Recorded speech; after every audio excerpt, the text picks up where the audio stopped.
And we start off with a nation that continues to mourn its third president, Mwai Kibaki, whose body is set to be moved from the Lee Funeral Home to Parliament buildings tomorrow, where it will lie in the state for 3 days. Preparations at Parliament are underway, and we'll start with NTV's Layla Mohammed. Layla, a very good afternoon to you. What are we expecting for the next 4 days or so, Layla?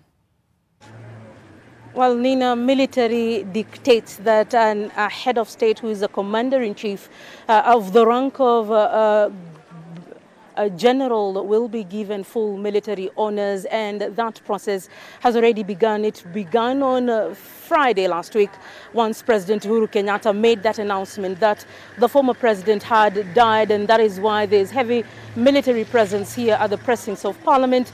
The military police has already taken over. It is guarding the Lee Funeral Home where the body will lie, and in the morning, just to go through the nitty-gritties of how this will happen, the military says that by 7 or 5 a.m. the body will leave the Lee Funeral Home and drive down Valley Road and take some parts of Kenyatta Avenue all the way to the precincts of Parliament Road and enter Parliament before 7:30 a.m. where it will be received by both speakers of Parliament and the Senate, that is Speaker Justin Muturi and his counterpart from the Senate. After that, the head of state is expected here at 10 a.m.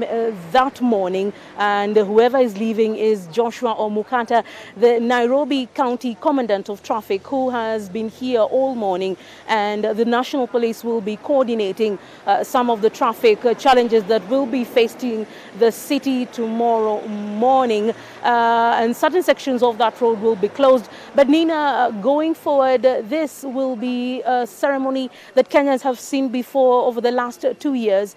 President Daniel Toroitich Arap Moi was being honored in a similar fashion. He will be given full honors, like I said, of a military general according to the dictates of the Kenya Defense Forces. So senior generals of the rank of brigadier all the way to lieutenant general are already here, and they will be pallbearers for that body that will be arriving here. So they will accompany the body from the Lee Funeral Home as it snakes down that Valley Road. That body will be draped, and the casket will be draped in the national flag. And once it arrives at the precincts of Parliament, Nina, we expect the body to lay on the standard, that the presidential standard. This is a flag that is significant and symbolic to the rule of the presidency. His was white with a touch of green and the Kenyan symbol of authority, which is significant in one way or the other. This is just to honor this head of state.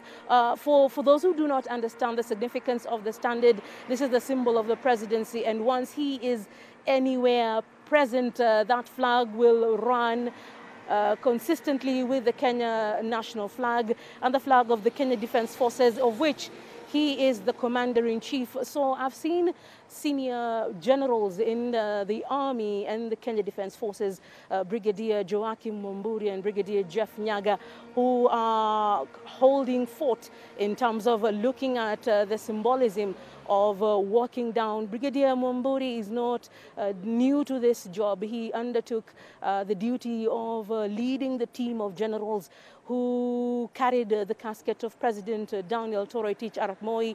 President Kibaki himself was among the many Kenyans who streamed here for a week, but this will be 3 days to honor the late president, and there will be full military honors going forward until Friday, when there will be a public funeral service at the Nyayo National Stadium. Also, that will be led by the military forces as well, leading up to his burial in Othaya on Saturday. So, Nina, from here, it's just the preparations going through the paces of what has been happening. But for the military, they have always been in preparation mode to enable a send-off befitting that of a national leader, that of a former commander-in-chief who took the Kenya Defence Forces to various military excursions, including Operation Linda Inchi in 2011, when he was looking at the seriousness